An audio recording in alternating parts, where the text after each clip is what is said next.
How to full screen in VMware Workstation. Hello guys, this is Atticus and welcome back to another tutorial video.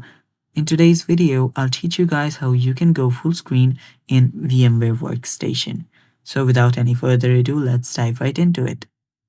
So as you can see right here, I've just opened up my VMware and now this is my second device. So I'll just log into this first. And after doing that, to go full screen, all I have to do is you'll see this buttons on the top here. You'll see free stretch and stuff like that. And you'll see an option to go full screen right around here. So you will see enter full screen mode. Simply tap on it to go full screen. Now, if you want to come back from full screen, you'll have to tap on exit full screen mode. And it's basically that simple. And that is how you can go full screen and exit full screen on VMware. Now, this is same for no matter what VMware you use.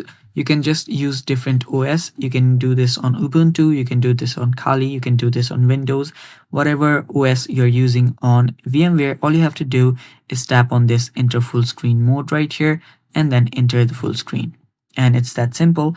And that is all for today's video. Thanks for watching. Stay tuned for more and bye bye. Take care.